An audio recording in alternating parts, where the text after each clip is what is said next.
Saudi अरब और पाकिस्तान ने एक ऐतिहासिक रक्षा समझौते पर दस्तखत किए जिसने मिडिल ईस्ट में एक नई हलचल मचाई है। इस समझौते में दोनों देशों ने वादा किया है कि किसी एक देश पर हमला दोनों देशों पर हमला माना जाएगा।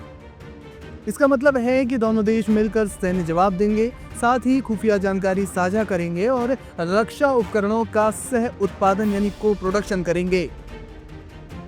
ये समझौता ऐसे समय में हुआ है जब सऊदी अरब को ईरान समर्थित हूती विद्रोहियों और अन्य प्रॉक्सी समूहों से खतरा बढ़ रहा है और अमेरिका की सुरक्षा गारंटी पर उसका भरोसा कम हो रहा है। ये समझौता पहले भारत के लिहाज से बेहद अहम माना जा रहा था, लेकिन अब ईरान को लेकर भी कुछ बातें चलने लगी हैं। सवाल ये उठ रहा है कि क्या पाकिस्तान सऊदी अरब के लिए ईरान से भिड़ जाएगा। सऊदी अरब और ईरान के बीच पारंपरिक रूप से रिश्ते तनावपूर्ण ही रहे हैं। दोनों देशों के बीच मुख्य लड़ाई शिया सुन्नी मतभेद है।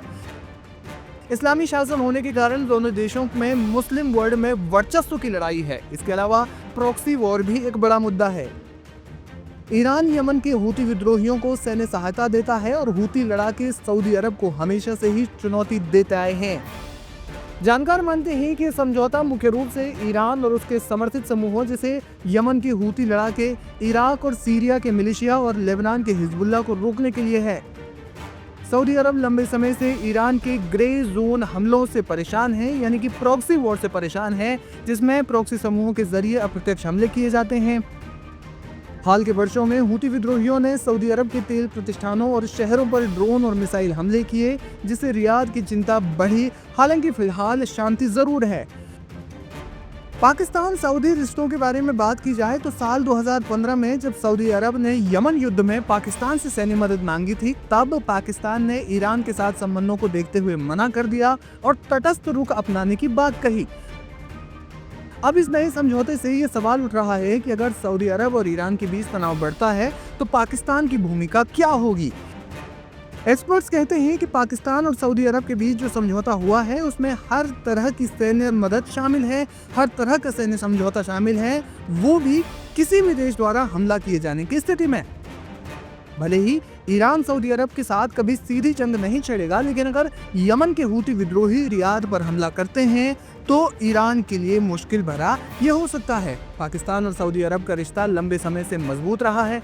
सऊदी अरब ने पाकिस्तान को आर्थिक संकटों के दौरान कई बार मदद की है, जिसमें तेल आपूर्ति और अरबों डॉलर के ऋण शामिल हैं। बदले में पाकिस्तान ने सऊदी को सैन्य सहायता दी है, जैसे यमन में सैनिक और सलाहकारों का भेजना। हालांकि पाकिस्तान के लिए यह समझौता एक जटिल स्थिति पैदा करता है। पाकिस्तान का ईरान के साथ भी रिश्ता है और दोनों देश साझा सीमा और व्यापारिक हित साझा करते हैं। पाकिस्तान की अपनी शिया आबादी और आंतरिक स्थिरता को ध्यान में रखते हुए वो ईरान के साथ सीधा टकराव टालना चाहेगा। अब ये समझते हैं कि सैन्य शक्ति के मामले में पाकिस्तान और ईरान में से ज्यादा शक्तिशाली देश कौन सा है। सबसे पहले रक्षा बजट की बात की जाए तो पाकिस्तान का रक्षा बजट 7.6 बिलियन अमेरिकी डॉलर है।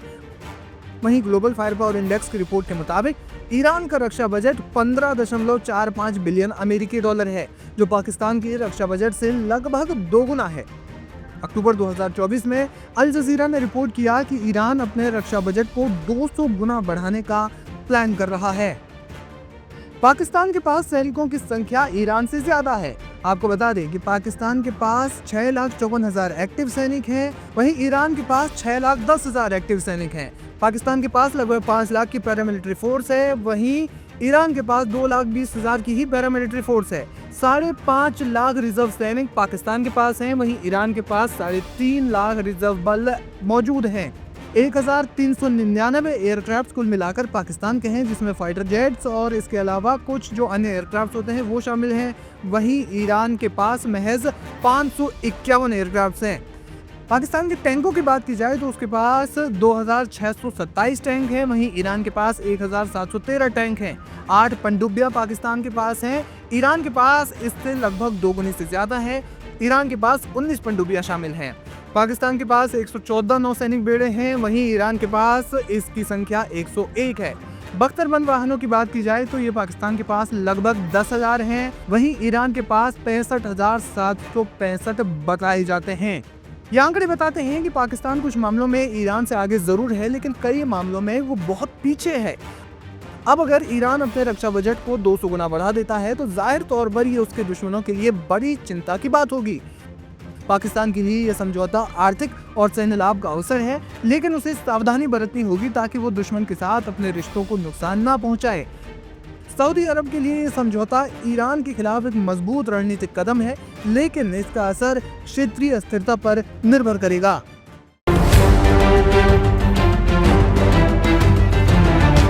गाजा की जंग और भी खतरनाक मोड़ पर पहुंच चुकी है। मंगलवार तड़के हमास ने इस्राएली सेना पर बड़ा हमला किया। दावा है कि हमास के लड़ाकों ने गाजा सिटी के पास एक मेरकावा टैंक के अंदर ग्रेनेड फेंक दिया। धमाका इतना भीषण हुआ कि टैंक में मौजूद 4 इस्राएली सैनिक मौके पर ही मारे गए। इसका विजुअल बेहद भयानक और डरावना है, जो शायद इस्राएल के लिए इस वक्त सबसे ज्यादा चौंकाने वाला होगा। इस्राएली मीडिया टाइम्स ऑफ इस्राएल कहता है, यह हाल के महीनों में किसी टैंक पर सबसे घातक और भीषण हमला है। फौरन बाद इस्राएली सेना ने जवाबी कार्रवाई भी शुरू की। आईडीएफ का कहना है कि भागते वक्त 2 हमास लड़ाके मारे गए और एक इस्राएली सैनिक भी घायल हुआ। सेना ने इस पूरे हमले की जांच शुरू कर दी है। हमास का यह हमला इसलिए भी अहम है क्योंकि इससे कुछ महीने पहले ही जबालिया में इसके लड़ाके एक आर्मी चौकी पर धावा बोलकर 4 सैनिकों को मार चुके थे। उस वक्त भी इस घटना ने इस्राएल की सुरक्षा व्यवस्था पर गंभीर सवाल खड़े किए थे। खुद प्रधानमंत्री नेतन्याहू इस हमलों को लेकर चिंतित हो गए थे। प्रधानमंत्री बेंजामिन नेतन्याहू ने हमले के चंद मिनट बाद ही गाजा सिटी को लेकर एक नई चेतावनी जारी कर दी। उन्होंने गाजा के रहने वाले नागरिकों से कहा, गाजा सिटी छोड़ दो, वरना नतीजों को भुगतने के लिए तैयार रहो। नेतन्याहू ने अपने संबोधन में कहा कि इस्राएल अब गाजा सिटी पर पूरी तरीके से कब्जा करने की तैयारी में है। उधर इस्राएली सेना आईडीएफ का दावा है कि गाजा सिटी में पिछले दिनों एयर स्ट्राइक कर 50 से ज्यादा ऊंची इमारतें ध्वस्त की गई हैं। सेना का आरोप है कि इन टावरों का इस्तेमाल हमास निगरानी और हथियारों के भंडारण के लिए करता था। एक टावर तो सुरंग नेटवर्क के ऊपर बनाया गया था, जो सीधे हमास के ऑपरेशन हब तक जाता था। आईडीएफ का कहना है कि स्ट्राइक से पहले नागरिकों को निकालने की चेतावनी दी गई थी ताकि आम लोगों को बचाया जा सके, लेकिन जमीन पर हालात कुछ और ही तस्वीर दिखा रहे हैं। हजारों लोग अब गाजा सिटी से पलायन कर रहे हैं। गाजा सिटी में हालात बेहद तनावपूर्ण हैं। बमबारी के बीच लोगों का पलायन जारी है और दूसरी ओर इस्राएली सैनिक ग्राउंड ऑपरेशन की तैयारी कर रहे हैं। टाइम्स ऑफ इस्राएल की रिपोर्ट बताती है, अब अगले कुछ दिनों में सेना गाजा सिटी में जमीनी घुसपैठ शुरू कर सकती है। हमास और इस्राएल की इस टकराहट ने जंग को और भी खतरनाक बना दिया है। टैंक पर हमला, हवाई बमबारी और अब जमीनी ऑपरेशन की तैयारी। गाजा की धरती आने वाले दिनों में अब और खून खराबा देख सकती है, क्योंकि सीज फायर के बीच में ही इस्राएल ने कतर के दोहा में अटैक करके उस मामले को भी अब संदेहास्पद बना दिया है। अब देखना दिलचस्प हो जाएगा कि आने वाले समय में गाजा आखिरकार किस तरीके से अपने आप